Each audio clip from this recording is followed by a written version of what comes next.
Friends, ನಾನು ಮತ್ತೊಮ್ಮೆ ನನ್ನ ಚಾನಲ್ಗೆ ನಿಮಗೆ ಸ್ವಾಗತಿಸ್ತೇನೆ. ಮತ್ತು ಬಹಳಷ್ಟು ಜನ ನಿಮ್ಮ ಎಕ್ಸಾಮಿಗೆ ಪ್ರಿಪೇರ್ ಆಗ್ತಾ ಇದ್ದೀರಿ. ಅದರೊಳಗೆ ಕಂಪಲ್ಸರಿ ಇಂಗ್ಲೀಷ್ ಪೇಪರ್ ಸರ್ ನಮಗೆ ಭಾಳ ಕಷ್ಟ ಆಗ್ತಾ ಇದೆ ಅಂಥೇಳಿ ಬಹಳಷ್ಟು ಜನ ಫೋನ್ ಮಾಡ್ತಾ ಇದ್ದೀರಿ. ಸರ್ ಅಷ್ಟು ಕಾನ್ಫಿಡೆನ್ಸ್ ಬರ್ತಾ ಇಲ್ಲ, ಇತ್ತೀಚೆಗೆ ಸ್ಟಾರ್ಟ್ ಮಾಡಿದ್ದೀನಿ. Don't worry, definitely you will pass in this exam. ನಾನು ಇದಕ್ಕಿಂತ ಮುಂಚೆ ಒಂದು 8 ಪ್ರಶ್ನೆ ಪತ್ರಿಕೆಗಳನ್ನು ಇದರೊಳಗೆ ಹಾಕಿದ್ದೀನಿ. ಜಸ್ಟ್ ವಾಚ್ ದೋಸ್, ಅದನ್ನೆಲ್ಲ ವಾಚ್ ಮಾಡಿ ಒಂದು ಸಂಕ್ಷಿಪ್ತ ನೋಟ್ಸನ್ನು ಮಾಡ್ಕೊಳ್ಳಿ. ಖಂಡಿತವಾಗಿಯೂ ನಿಮಗೆ ಹೆಲ್ಪ್ ಆಗುತ್ತೆ, ನೀವು ಪಾಸ್ ಮಾಡ್ತೀರಿ. This is just qualifying nature. ನಿಮಗೆ 35 ಮಾರ್ಕ್ಸ್ ಬಂದರೆ ಸಾಕು. ಹಾಗಾಗಿ ನೀವು ಖಂಡಿತವಾಗಿಯೂ ನಿಮ್ಮ ಮೇಲೆ ನಿಮಗೆ ಕಾನ್ಫಿಡೆನ್ಸ್ ಇರಲಿ. ನಿಮ್ಮ ಸಬ್ಜೆಕ್ಟ್ನಲ್ಲಾಗಲಿ, ಜನರಲ್ ಇಂಗ್ಲೀಷ್ನಲ್ಲಾಗಲಿ ಅಥವಾ ಜನರಲ್ ಕನ್ನಡದಲ್ಲಾಗಲಿ ನಿಮಗೆ ಕಾನ್ಫಿಡೆನ್ಸ್ ಇರಲಿ. ಯಾವುದೇ ಒಂದು ಎಕ್ಸಾಮ್ ಬರೆಯುವಾಗ ಕಾನ್ಫಿಡೆನ್ಸ್ ಇರಲಿ. ತಡ ಮಾಡದೆ, ನಿಮ್ಮ ಟೈಮ್ ಜಾಸ್ತಿ ವೇಸ್ಟ್ ಮಾಡೋದು ಬೇಡ. ಎಕ್ಸಾಮ್ ತುಂಬ ಹತ್ತಿರ ಬರ್ತಾ ಇದೆ. ಇವತ್ತು ನಾನು 9ನೇ ಮಾದರಿ ಪ್ರಶ್ನೆ ಪತ್ರಿಕೆಯನ್ನು ತೊಗೊಂಡು ಬಂದಿದ್ದೇನೆ. ಕ್ವೆಶ್ಚನ್ ಪೇಪರ್ ಇಲ್ಲ, ಡೈರೆಕ್ಟ್ ಉತ್ತರ ಮತ್ತು ವಿವರಣೆಗಳನ್ನು ಈ ಒಂದು ಪ್ರಶ್ನೆ ಪತ್ರಿಕೆಯಲ್ಲಿ ನಾನು ನಿಮಗೆ ಕೊಡ್ತಾ ಹೋಗಿದ್ದೇನೆ. ನಾನು ನಿಮಗೆ first I thank you all. ನಾನು ನಿಮಗೆ ಎಲ್ಲರಿಗೂ ಧನ್ಯವಾದವನ್ನು ಹೇಳ್ತೀನಿ. ಎಲ್ಲರೂ ಬಹಳಷ್ಟು ಇಷ್ಟಪಡ್ತಾ ಇದ್ದೀರಾ ವೀಡಿಯೋಸನ್ನು. ಏನೇ ತಪ್ಪಾಗಿದ್ದರೂ ಕೂಡ ಡೈರೆಕ್ಟ್ ನನಗೆ ವಾಟ್ಸಪ್ಪನ್ನು ಮಾಡಿ, ಅದರೊಳಗೆ ನಾನು ತಪ್ಪಾಗಿದ್ದರೆ ಅದನ್ನು ನಾನು ಎಲ್ಲರಿಗೂ ಒಂದು ಸ್ಮಾಲ್ ವಿಡಿಯೋ ಮಾಡಿ ಅದನ್ನು ಸರಿ ಮಾಡ್ತೀನಿ. ಒಂದು ಹೇಳಿದರು, ಯಾವುದೇ ಒಂದು ಸರ್ ಒಂದು ಅಲ್ಲಿ ಚಿಕ್ಕ ತಪ್ಪಾಗಿದೆ, ನೀವು ಕನ್ಫ್ಯೂಸ್ ಮಾಡಿಕೊಂಡು ಯಾವುದೇ ಒಂದು ಆನ್ಸರನ್ನು ಚೇಂಜ್ ಮಾಡಿದ್ದೀರಿ ಅಂಥೇಳಿ. ಹಾಗಾಗಿ ಆ ಆನ್ಸರನ್ನು ನಾನು ಸರಿ ಮಾಡಿ ಹಾಕಿದ್ದೇನೆ. 1 ಮಾರ್ಕಿಂದ ಒಂದು ಆನ್ಸರ್ ತಪ್ಪಾಗಿತ್ತಲ್ಲಿ, ಅದನ್ನು ಸರಿ ಮಾಡಿ ಹಾಕಿದ್ದೇನೆ. ಆ ರೀತಿ ಯಾವುದಾದ್ರೂ ಇದ್ದರೆ ಹೇಳಿ. ಮತ್ತು ಬಹಳಷ್ಟು ಜನ ವೀಡಿಯೋಸನ್ನು ನೋಡ್ತಾ ಇದ್ದೀರಿ, ಸಬ್ಸ್ಕ್ರೈಬ್ ಮಾಡ್ಕೋತಾ ಇಲ್ಲ. ಸಬ್ಸ್ಕ್ರೈಬ್ ಮಾಡ್ಕೊಳ್ಳಿ. ನಾನು ನನ್ನ ಚಾನಲಲ್ಲಿ ಸ್ಪೋಕನ್ ಇಂಗ್ಲೀಷ್ ಕೋರ್ಸು ಕೂಡ ಈಗ ಇದಾದ ನಂತರ ಸ್ಪೋಕನ್ ಇಂಗ್ಲೀಷ್ ಕೋರ್ಸ್, ಸಂಕ್ಷಿಪ್ತವಾಗಿ ಸ್ಪೋಕನ್ ಇಂಗ್ಲೀಷ್ ಕೋರ್ಸನ್ನು ನಾನು ಮಾಡ್ತಾಯಿದ್ದೀನಿ. ಎಲ್ಲರಿಗೂ ಅದು ಹೆಲ್ಪ್ ಆಗಲಿ ಅನ್ನೋ ಒಂದು ದೃಷ್ಟಿಕೋನದಿಂದನೇ ಮಾಡ್ತಾಯಿದ್ದೀನಿ. ಹಾಗಾಗಿ ಚಾನಲನ್ನು ಸಬ್ಸ್ಕ್ರೈಬ್ ಮಾಡ್ಕೊಳ್ಳಿ.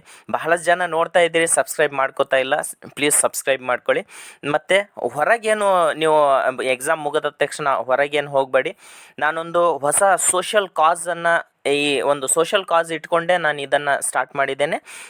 ಇದೇ ರೀತಿ ನೀವು ಕೂಡ ನನ್ನ ಜೊತೆಗೂಡ್ರಂತೆ. ನಿಮ್ಮ ಎಕ್ಸಾಮ್ ಮುಗಿದ ಮೇಲೆ ನಾನು ನಿಮಗೆಲ್ಲರಿಗೂ ಒಂದು ಹೆಲ್ಪನ್ನು ಕೇಳಬೇಕು ಅಂತ ಹೇಳಿದ್ದೀನಿ. ನಾನು ಯಾವ ರೀತಿ ಮಾಡ್ತಾಯಿದ್ದೀನಿ ಫ್ರೀ ಕೋರ್ಸಸ್, ಇದೇ ರೀತಿ ಬಹಳಷ್ಟು ಬಡ ವಿದ್ಯಾರ್ಥಿಗಳು ಯಾರಿಗೆ ಕೋಚಿಂಗ್ ಕ್ಲಾಸಸ್ಸಿಗೆ ಫೀಸ್ ಕೊಡೋದಕ್ಕಾಗೋದಿಲ್ಲ, ಅವರು ಭಾಳ ಜನ ಮನೇಲಿ ಕೂತ್ಕೊಂಡು ಓದ್ತಾ ಇದ್ದಾರೆ. ಅಂಥವರಿಗೆ ನಾವೆಲ್ಲರೂ ಸೇರಿ ಹೆಲ್ಪ್ ಮಾಡೋಣ. ಈ ಒಂದು ನಾನು ನಿಮಗೆ ಏನು ಕೇಳ್ತೀನಿ ಅಂತ ಹೇಳಿದರೆ, ಒಂದೊಂದು ನಿಮ್ಮ ಸಬ್ಜೆಕ್ಟ್ನಲ್ಲಿ ಪರಿಣಿತಿ ಇರ್ತಕ್ಕಂಥ ಒಂದೊಂದು ವೀಡಿಯೋಸನ್ನು, ಜಸ್ಟ್ ಆಫ್ 10 ಮಿನಿಟ್ಸ್ ವೀಡಿಯೋಸನ್ನು ನನಗೆ ಮಾಡಿ ಹಾಕಿದರೆ ಖಂಡಿತವಾಗಿಯೂ ಅವರಿಗೆಲ್ಲರಿಗೂ ನಾವು ರೀಚ್ ಆಗಬಹುದು ಅಂಥೇಳಿ ಹೇಳ್ತಾ, ಈ ಒಂದು ಕಾಜಿಗೆ ಯಾರಿಗೆ ಇಷ್ಟ ಇದೆ ಅವರೆಲ್ಲರೂ ನನಗೆ ಪರ್ಸ್ನಲ್ ವಾಟ್ಸಪ್ಪನ್ನು ಮಾಡಿ ನಿಮ್ಮ ಎಲ್ಲ ಕಾಂಟ್ಯಾಕ್ಟ್ ನಂಬರನ್ನು ಇಟ್ಕೋತೀನಿ. ನೀವು ಅಟ್ಲೀಸ್ಟ್ ಒಂದು 10 ಮಿನಿಟ್ಸ್ ಹೇಗೆ ಆಗುತ್ತಾ ಹಾಗೆ ವೀಡಿಯೋಸನ್ನು ಮಾಡಿ ಹಾಕಿ ಅಂಥೇಳಿ ಹೇಳ್ತಾ ಈ ವಿಡಿಯೋನ ಸ್ಟಾರ್ಟ್ ಮಾಡ್ತೀನಿ. Let us start that. ಒಂದು ಸ್ವಲ್ಪ ವಿವರಣೆ ಆಯಿತು, ಸಾರಿ ಫಾರ್ ದ್ಯಾಟ್. ಇದನ್ನು ಒಂದು 10 ಸೆಕೆಂಡ್ ಮುಂದೆ ಮಾಡಿ ನೋಡಿ. Then first let us see, rewrite the following sentences after making necessary correction. Correction means error identification questions ಅಂತ ಹೇಳ್ತೀವಲ್ಲ, ಆ ಒಂದು ಕ್ವೆಶನನ್ನು ಇಲ್ಲಿ ನಾವು ಕೊಟ್ಟಿದ್ದೇವೆ. ಇದರೊಳಗೆ the manager was angry upon the employees ಅಂತ ಹೇಳಿ ಇತ್ತು. ಆ್ಯಂಗ್ರಿ ಅಪಾನ್ ಅಂತಕ್ಕಂಥದ್ದು ಇಲ್ಲಿ ಬರೋದಿಲ್ಲ, ಆ್ಯಂಗ್ರಿ ವಿತ್ ಅಂಥೇಳಿ ಇಲ್ಲಿ ಬರಬೇಕು. ಆ್ಯಂಗ್ರಿ ಅಪಾನ್ ಬರೋದಿಲ್ಲ, ಆ್ಯಂಗ್ರಿ ವಿತ್ ಬರಬೇಕು. ಆ್ಯಂಗ್ರಿ ವಿತ್ ದ ಎಂಪ್ಲಾಯ್ ಅಂಥೇಳಿ ನಾವಲ್ಲಿ ಹೇಳ್ತೀವಿ. ಸರ್ ಆ್ಯಂಗ್ರಿ ಅಟ್ ಅಂಥೇಳಿ ಬರುತ್ತಾ ಅಂಥೇಳಿ ಹೇಳಿದರೆ ಖಂಡಿತವಾಗಿಯೂ ಆ್ಯಂಗ್ರಿ ಅಟ್ ಬರುತ್ತೆ. ಯಾವಾಗ ಅಂಥೇಳಿ ಹೇಳಿದರೆ, when there is a noun, ಅದರ ಮುಂದೆ ನೌನ್ ಇದ್ದಾಗ ಆ್ಯಂಗ್ರಿ ವಿತ್ ಅಂಥೇಳಿ ಬರುತ್ತೆ. ಯಾವುದಾದ್ರೂ ಒಂದು ಪ್ರಪೋಸಲ್ ಈ ರೀತಿ ಏನಾದರೂ ಇದ್ದಾಗ ಆ್ಯಂಗ್ರಿ ಅಟ್ ಅಂಥೇಳಿ ಬರುತ್ತೆ. ಎಕ್ಸಾಂಪಲ್ ಅಂದರೆ ಇನ್ನೊಮ್ಮೆ ಹೇಳ್ತೀನಿ, ಕರೆಕ್ಟಾಗಿ ಕೇಳ್ಕೊಳ್ಳಿ. ತುಂಬ ಈಸಿ ಇರ್ತಕ್ಕಂಥದ್ದು, ತಪ್ಪನ್ನು ಮಾಡಿಬೇಡಿ. ಆ್ಯಂಗ್ರಿ ಮುಂದೆ ವಿತ್ ಬರಬೇಕು ಅಂಥೇಳಿ ಹೇಳಿದರೆ ಅದರ ಮುಂದೆ ಯಾವುದೇ ಒಬ್ಬ ಪರ್ಸನ್ ಬರಬೇಕು. ಎಂಪ್ಲಾಯರ್ ಏನಾದರೂ ಒಂದು ಈ ರೀತಿ ಬಂದಾಗ ವಿತ್ ಬರುತ್ತೆ. ಯಾವುದೇ ಒಂದು ಪ್ರಪೋಸಲ್, ಥಿಂಗ್ ಇರ್ಬೋದು, ಏನಾದರೂ ಬಂದಾಗ ಅದರ ಹಿಂದೆ ಅಟ್ ಬರುತ್ತೆ. ಆ್ಯಂಗ್ರಿ ಜೊತೆಗೆ ಅಟ್ ಬರುತ್ತೆ. Hope you have understood that. Second ನೋಡೋಣ. One of the answer was wrong. ನಾನು ಮುಂಚೆನೂ ಹೇಳಿದ್ದೀನಿ, ಒನ್ ಆಫ್ ದ ಬಂದಾಗ ಮುಂದೆ ಬರ್ತಕ್ಕಂತಹ ನೌನ್ ಏನಾಗಿರ್ಬೇಕು ಅಂತ ಹೇಳಿದ್ರೆ ಪ್ಲೂರಲ್ ಆಗಬೇಕು. ಹಾಗಾಗಿ ಒನ್ ಆಫ್ ದ ಆನ್ಸರ್ಸ್ ಅಂಥೇಳಿ ನಾನು ಅಲ್ಲಿ ಮಾಡಿದ್ದೇನೆ. One of the answers was wrong ಅನ್ನೋದು ಅಲ್ಲಿ ಬಂದಿದೆ. ನೆಕ್ಸ್ಟ್ ಥರ್ಡ್ ನೋಡೋಣ. You should buy new furnitures. ನೋಡ್ರಿ, ಫರ್ನಿಚರ್ಸ್ ಅಂತ ಹೇಳಿ ಇದೆ. ಯಾವಾಗಲೂ ಫರ್ನಿಚರ್ಸ್ ಫಾರ್ ಯುವರ್ ಹೌಸ್ ಅಂತ ಹೇಳಿದೆ. ಇಲ್ಲಿ you should buy new furniture. ಅದು ಏನು ಮಾಡ್ತೀವಿ ಅಂತ ಹೇಳಿದ್ರೆ, ಫರ್ನಿಚರನ್ನು ನಾವು ಯಾವತ್ತೂ ನಾವು ಪ್ಲೂರಲ್ ಆಗಿ ಬಳಸೋದಿಲ್ಲ. ಫರ್ನಿಚರ್ಸ್ ಯಾವ ರೀತಿ ಪೆನ್ಸ್ ಅಂತ ಹೇಳಿ ಹೇಳ್ತೀವಲ್ಲ, ಫರ್ನಿಚರ್ ಇಟ್ ಸೆಲ್ಫ್ ಅದನ್ನು ಸಿಂಗುಲರ್ ಆಗಿಯೂ ಬಳಸ್ತೀವಿ ಮತ್ತು ಪ್ಲೂರಲ್ ಆಗಿಯೂ ಬಳಸ್ತೀವಿ. ಆದರೆ ಇಲ್ಲಿ ಫರ್ನಿಚರ್ಸ್ ಅಂಥೇಳಿ ನಾವು ಬಳಸೋದಿಲ್ಲ. ಏನಾದರೂ ಒಂದು ಇದ್ದಾಗ ನಾವು ಹೇಗೆ ಹೇಳ್ತೀವಿ ಅಂಥೇಳಿ ಹೇಳಿದರೆ, for example talking about one chair or table, ಒಂದು ಚೇರ್ ಬಗ್ಗೆ ಒಂದು ಟೇಬಲ್ ಬಗ್ಗೆ ಮಾತಾಡ್ತಾ ಇದ್ದೀವಿ ಅಂತ ಹೇಳಿ ಹೇಳಿದರೆ, ಆ ಪೀಸ್ ಆಫ್ ಫರ್ನಿಚರ್ ಅಂತ ಹೇಳಿ ಯೂಸ್ ಮಾಡ್ತೀವಿ. ಆ ಪೀಸ್ ಆಫ್ ಫರ್ನಿಚರ್ ಅಥವಾ ಆನ್ ಐಟಮ್ ಆಫ್ ಫರ್ನಿಚರ್ ಅಂತ ಹೇಳಿ ನಾವು ಅದನ್ನು ಯೂಸ್ ಮಾಡ್ತಾ ಹೋಗ್ತೀವಿ. ನೆಕ್ಸ್ಟ್ ಫೋರ್ತ್ ನೋಡೋಣ. They pitched the tent besides the lake. Besides the lake ಅಂತ ಹೇಳಿದೆ.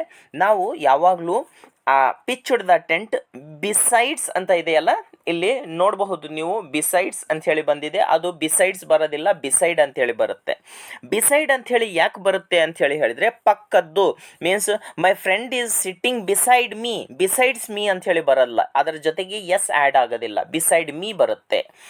ಬಿಸೈಡ್ಸ್ ಅಂದರೆ ಏನು ಅರ್ಥ ಸರ್ ಅಂತ ಹೇಳಿ ಕೇಳಿದರೆ ನೀವು, ಬಿಸೈಡ್ಸ್ ಅಂತ ಹೇಳಿದರೆ in addition to, I ate one chapati besides rice. ಅದರ ಜೊತೆಗೆ, ಇನ್ ಅಡಿಷನ್ ಟು ಅಂಥೇಳಿ ನಾವು ಅಲ್ಲಿ ಹೇಳ್ತೀವಿ. ಅದರ ಜೊತೆಗೆ ನಾನು ಒಂದು ಚಪಾತಿ ಜೊತೆಗೆ ಒಂದು ಸ್ವಲ್ಪ ಅನ್ನ ತಿಂದೆ ಅಂತಕ್ಕಂತಹ ಒಂದು ಮಾತು.